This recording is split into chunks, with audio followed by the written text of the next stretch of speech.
नमस्कार दोस्तों, बाजार से एक से बढ़कर एक बड़ी और सारी की सारी धमाकेदार अपडेट सामने आ रही हैं। देखिए, सबसे पहले तो इस वीडियो के अंदर हम एएसएम लिस्ट के बारे में बात करेंगे। कल 24 तारीख वेंसडे के दिन कौन सी ऐसी कंपनीज है जिनको एएसएम लिस्ट के अंदर डाला जाएगा और कौन सी ऐसी कंपनीज के शेयर्स हैं जिनको एएसएम कैटेगरी से फाइनली बाहर करा जाएगा। इसके अलावा ONGC, Vedanta, Tata power, JSW energy और अदानी पावर जैसी दिग्गज कंपनीज की तरफ से काफी बड़े अपडेट्स, काफी बड़े अनाउंसमेंट्स आ रहे हैं, उनको कवर करेंगे। और साथ ही साथ में एक स्टॉक बोनस अनाउंसमेंट भी आ चुका है। आते हैं सबसे पहले एएसएम लिस्ट के बारे में ही बात कर लेते हैं। अच्छा, सबसे पहले ऐसी कंपनीज जो कि कल 24 सितंबर को एएसएम लिस्ट शॉर्ट टर्म की कैटेगरी के अंदर ऐड करी जा रही हैं। यहाँ पे सिर्फ एक कंपनी का नाम है जिसका नाम है ग्लोबस स्पिरिट्स। ग्लोबस स्पिरिट्स का जो शेयर है कल 24 तारीख को ही शॉर्ट टर्म की एएसएम लिस्ट की फ्रेमवर्क के अंदर ऐड कर दिया जाएगा। होगा क्या, कंपनी के शेयर्स पे कहीं ना कहीं थोड़ा बहुत नेगेटिव इंपैक्ट पड़ेगा, इवन प्रेशर भी देखने को मिल सकता है।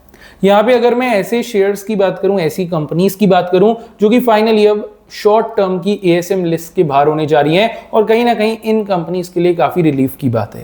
तो यहाँ पे सबसे पहले आता है नाम कॉमेक्स टेक्नोलॉजी का, उसके बाद ऑस्कर इन्वेस्टमेंट्स का, उसके बाद टियान आयुर्वेदिक एंड हर्ब्स का, उसके बाद एसीआई इन्फोकॉम, फिर है क्रेटोसिसकॉन, उसके बाद है ओएसिस ट्रेड लिंक, उसके बाद है ऊशर एग्रो एंड फिर वीकेजे इंफ्रा डेवलपर्स। अच्छा, ये जो लिस्ट है ना बीएसई के एक्सक्लूजन से है, तो जो और लिस्ट आपको देखने को मिल सकती है वो अलग भी हो सकती है, लेकिन ये शेयर्स लिस्ट के अंदर में है।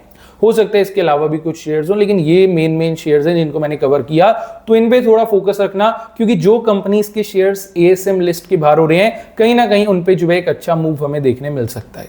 बाकी आगे चलते हैं हमारी अगली खबर की ओर। ये जो खबर है वेदांता लिमिटेड और ओएनजीसी की तरफ से आ रही है। बेसिकली वेदांता के पास जो है एक कैम्बे बेसन ऑयल एंड गैस ब्लॉक था। ये जो ब्लॉक था डेली 3400 बैरल्स ऑयल प्रोड्यूस करता था। मतलब ऐसा ब्लॉक है जो कि 3400 बैरल ऑयल डेली निकालता था। अब हुआ क्या, वेदांता के हाथ से इस ब्लॉक को छीन लिया गया और ओएनजीसी के हाथ में थमा दिया गया। अब थोड़ा सा डिटेल में बताता हूं यहाँ पे हुआ क्या। वेदांता की जो है इस ब्लॉक को एक्सटेंशन की डेट नजदीक आ गई थी। मतलब होता कि ब्लॉक जो है लीज पे मिलता है, उसको बाद में एक्सटेंड करना पड़ता है। अब यहाँ पे क्या हुआ, गवर्नमेंट ने जो है वेदांता की एक्सटेंशन को डिनाई कर दिया। वेदांता तो एक्सटेंड करना चाह रहा था, लेकिन गवर्नमेंट ने डिनाई कर दिया और ये कहा कि ओएनजीसी जो है एक इंटरिम कंट्रोल इस ब्लॉक के ऊपर ले लेगा। मतलब अब से जो है ये ब्लॉक ओएनजीसी अपने अंडर यूज करेगा। मतलब आप खुद देखिए, जो 3400 बैरल ऑयल डेली प्रोड्यूस हो रहा था कल तक वेदांता के पास आ रहा था, अब आज से जो है ओएनजीसी के पास आएगा। अब चीज तो गलत है, क्योंकि वेदांता के प्रॉफिट्स भी हिट होंगे यहाँ से, साथ ही साथ में रेवेन्यू भी टूटेगा कंपनी का। तो इसलिए वेदांता ने जो है दिल्ली की हाई कोर्ट में इसको डिसीजन को चैलेंज कराए। अब देखते हैं क्या यहाँ से अपडेट आती है सामने, क्या डिसीजन आता है। अगर वेदांता के फेवर में आता है तो डेफिनेटली वेदांता के शेयर्स पे अच्छा मूव आ सकता है, और नहीं आता है वेदांता के फेवर में तो कहीं ना कहीं वेदांता के शेयर्स में गिरावट भी और देखने मिल सकती है। इस चीज का ध्यान रखना। अगली खबर की तरफ बढ़े तो ये खबर आ रही है हरिओम पाइप इंडस्ट्रीज की तरफ से। हरिओम पाइप इंडस्ट्रीज ने एक MOU, memorandum of understanding, sign कर लिया महाराष्ट्र के साथ। ये हरिओम पाइप इंडस्ट्री जो है महाराष्ट्र के अंदर 3135 करोड़ रुपए इन्वेस्ट करने जा रही है गडचिरोली स्टील प्लांट के अंदर। अब जाहिर सी बात है, अगर कंपनी इतना पैसा इन्वेस्ट कर रही है तो बदले में उसे सपोर्ट भी चाहिए। तो इसलिए यहाँ पे जो है फाइनेंशियल इंसेंटिव्स दिए जाएंगे, मतलब जो भी सब्सिडीज वगैरह होती हैं वो सब। इसके अलावा महाराष्ट्र गवर्नमेंट जो है सारे अप्रूवल्स में भी हेल्प कराएगी हरिओम पाइप इंडस्ट्रीज की, क्योंकि जाहिर सी बात है कंपनी इतना ज्यादा पैसा अगर पर्टिकुलर किसी स्टेट में डाल रही है तो वो स्टेट से भी चाहेगी कि हमें कुछ फेवर्स यहाँ पे मिले, जो कि यहाँ पे महाराष्ट्र देने को भी तैयार है। साथ ही साथ में ये जो इनिशिएटिव है लोकल मैन्युफैक्चरिंग को भी एक बूस्ट देगा। महाराष्ट्र के अंदर जो लोकल मैन्युफैक्चरर्स हैं उनको भी कहीं ना कहीं ग्रोथ में हेल्प मिलेगी। तो हरिओम पाइप इंडस्ट्रीज के शेयर पे थोड़ी नजर बना के रखना, खबर काफी अच्छी है। अगली खबर की तरफ अगर हम बढ़े तो ये खबर आ रही है इंडियन नेवी की तरफ से। बेसिकली इंडियन नेवी प्लान कर रही है यहाँ पे 80,000 करोड़ रुपए के ऑर्डर्स डिस्ट्रीब्यूट करने का। अब जाहिर सी बात है, नेवी बेस्ड इक्विपमेंट्स होते हैं, जो चीजें होती हैं उनकी रिक्वायरमेंट पड़ती रहती है टाइमली। तो अभी जो है इंडियन नेवी ने टोटल बजट निकाला है 80,000 करोड़ का, और एक्सपेक्टेड है कि 80,000 करोड़ रुपीस के ऑर्डर्स जो है मार्केट के अंदर डिस्ट्रीब्यूट होंगे। मेजरली 3 कंपनीज का नाम सामने आ रहा है जिनको कहीं ना कहीं अच्छा ऑर्डर मिल सकता है, जिसमें मैजागांव डॉकयार्ड है, कोचीन शिपयार्ड है और एल&टी है। तो इन तीनों कंपनीज के शेयर्स पे बाजार की नजर रहेगी आने वाले एक हफ्ते से लेके एक महीने तक, बिकॉज ये 80,000 करोड़ रुपए के ऑर्डर्स में से अगर थोड़ा बहुत भी इनमें से किसी कंपनी को मिल जाता है तो डेफिनेटली वो कंपनी के शेयर्स काफी अच्छा परफॉर्म करने वाले हैं। तो कहीं ना कहीं मैजागांव मैजागांव डॉकयार्ड, कोचीन शिपयार्ड और L&T, इन 3 कंपनीज पे अपनी नजर बना के रखना। वी कैन एक्सपेक्ट कि आने वाले कुछ समय में एक अच्छा ऑर्डर इनमें से किसी कंपनी को हमें मिलता देखने को मिले। अगली खबर की तरफ बढ़ें तो ये आ रही है ACME सोलर की तरफ से। देखिए ACME सोलर जो है एक 600 मेगावाट का सोलर प्लस स्टोरेज प्रोजेक्ट जीत चुका है मध्य प्रदेश के अंदर। बेसिकली यहाँ पे RUMSL करके मध्य प्रदेश का एक ज्वाइंट वेंचर है सोलर एनर्जी कंपनी के साथ में, एंड इस ज्वाइंट वेंचर के तहत इन्होंने जो है बिडिंग ओपन करी थी। इनको एक 600 मेगावाट का प्लांट बनवाना था सोलर और स्टोरेज का मध्य प्रदेश के अंदर। अब इस बिडिंग के अंदर सबसे कम जो कोटेशन है वो ACME सोलर ने दिया है, तो इस वजह से ये वाला जो प्रोजेक्ट है ACME सोलर को मिल चुका है। कहीं ना कहीं ACME सोलर की शेयर्स पे नजर बना के रखना, खबर यहाँ पे काफी अच्छी आ रही है। अच्छा आगे चलते हैं, अगली खबर आ रही है CLSA की तरफ से। CLSA ने 2 मेजर शेयर्स को कवर करा है, टाटा पावर और JSW एनर्जी। देख लेते हैं इनका क्या कहना है, क्योंकि CLSA अपने आप में एक काफी बड़ा ब्रोकर है। देखिए इन्होंने जो है टाटा पावर पे रेटिंग को अपग्रेड करा है। पहले अंडर परफॉर्म की रेटिंग थी, अभी होल्ड की रेटिंग दे दी गई है। पहले यहाँ पे जो एक लेवल दिया था 351 का था, जो ये एक्सपेक्ट कर रहे थे हमें देखने को मिले, अभी इसको अपग्रेड करके 369 कर दिया है। बेशक एक्सपेक्टेशन लेवल बढ़ा दिया हो, लेकिन करंट प्राइस के नीचे है। टाटा पावर अराउंड 395 ट्रेड हो रहा है और 369 का ये लेवल देके बैठे हैं। मतलब अभी भी एक्सपेक्ट कर रहे हैं यहाँ से 25-26 पॉइंट जो है 25-26 रुपए टाटा पावर का शेयर नीचे आए। तो इस बात पे थोड़ा नजर रखना, बिकॉज CLSA अपने आप में एक बड़ा ब्रोकरेज हाउस है, तो ऐसे ही स्टेटमेंट्स ये नहीं देंगे।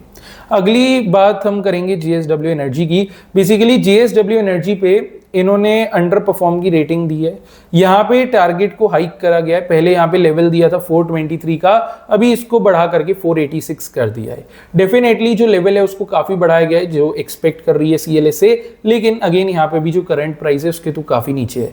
540-545 के अराउंड JSW एनर्जी का शेयर फिलहाल बाजार में चल रहा है। यहाँ से तकरीबन 60 रुपए तक की गिरावट, 70 रुपए तक की एक जो गिरावट है वो एक्सपेक्ट करी जा रही है CLSA की तरफ से। कहीं ना कहीं आप चाहें तो JSW एनर्जी और टाटा पावर पे नजर रख सकते हैं। एक्सपेक्टेड है आने वाले कुछ दिनों में दोनों ही शेयर्स के अंदर हमें रिट्रेसमेंट देखने को मिले और डिस्काउंटेड प्राइस पे दोनों कंपनीज के शेयर्स हमें मिल जाएं। अगर ऐसा होता है तो वो अपॉर्चुनिटी को आप मिस मत करना। डेफिनेटली अपना जो भी सेटअप है वो उस अकॉर्डिंग बना लेना। अगली खबर आ रही है यहाँ पे अदानी पावर की तरफ से। आपने देखा होगा बीच में अदानी के शेयर्स भागे थे, क्योंकि सेबी की तरफ से न्यूज आई थी कि अदानी की सारी कंपनीज यहाँ पे एकदम फ्री हो चुकी हैं, कोई भी इन्वेस्टिगेशन यहाँ पे रिक्वायर नहीं है। इन्वेस्टिगेशन के अंदर जो हिंडनबर्ग वाला केस चल रहा था उसके अंदर कोई भी एलिगेशन सच साबित नहीं हुआ है। यहाँ पे जो है GQG पार्टनर्स ने जो है तकरीबन $250 मिलियन के वर्थ के अदानी पावर के शेयर्स को सेल कराए। ये तकरीबन अदानी पावर की टोटल मार्केट कैप का 1% का स्टेक बन जाता है। अगर चालू बाजार के अंदर 1% का स्टेक ऐसे बिक रहा है ब्लॉक डील के अंदर, तो जाहिर सी बात है जो खरीदने वाली पार्टी है वो डिस्काउंट तो मांगेगी। डिस्काउंट मांगा, जिस वजह से अदानी पावर का शेयर नीचे भी आया। अब हुआ क्या है आपको समझा देता हूं। बेसिकली GQG ने जो है लगभग 2023 से अदानी पावर्स के शेयर को होल्ड करके रखा था। 1% का स्टेक इनके पास था मोटा मोटी, जिसके अंदर 100% का गेन इनको ऑलरेडी मिल चुका है। तो अभी इन्होंने डिसाइड करा कि will take a exit, price अच्छा है, अट्रैक्टिव है। इन्होंने एग्जिट प्लान करा, ब्लॉक डील सेट करी और कहीं ना कहीं SBI फंड और सीटाडेल सिक्योरिटीज को जो है ये स्टेक सेल कर दिया। अब जाहिर सी बात है सेलिंग हुई है तो मार्केट प्राइस के नीचे होगी, मार्केट प्राइस के नीचे सेलिंग हुई है तो जाहिर सी बात है जो शेयर प्राइस है वो ऊपर कैसे ट्रेड हो सकता है, वो भी उसी प्राइस पे ट्रेड होगा। इस वजह से आज अदानी पावर के शेयर्स के अंदर हमें गिरावट देखने को मिली। बाकी डरने वाली कोई बात नहीं है, ब्लॉक डील्स चलती रहती हैं, कोई दिक्कत की बात नहीं है।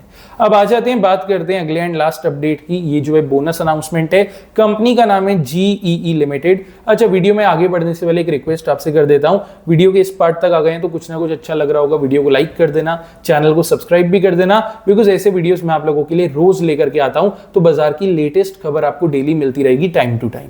GEE का जो शेयर है आज ऑलमोस्ट फ्लैट क्लोज हुआ, 184 का क्लोजिंग था। अनाउंसमेंट की बात करें तो GEE लिमिटेड ने बोनस अनाउंस करके रखा है 1:1 के रेशियो से। मतलब एकदम सिंपल है, अगर आपके पास में इस कंपनी का एक शेयर है तो एक शेयर का बोनस यहां पे आपको मिलेगा, एक शेयर कन्वर्ट हो जाएगा 2 शेयर्स में। सिंपल शब्दों में कहा जाए तो जितने भी शेयर्स हैं सारे के सारे डबल यानी कि 2x हो जाएंगे। बोनस रेशियो काफी अच्छा है, आपके पास जितने शेयर्स होंगे उतने ही शेयर्स आपको बोनस में मिल जाएंगे। बाकी एक्स डेट रिकॉर्ड डेट जो है 3 अक्टूबर की रखी गई है, तो 2 अक्टूबर या उससे पहले पहले कंपनी के शेयर्स को उठा लेना अगर बोनस का बेनिफिट चाहिए।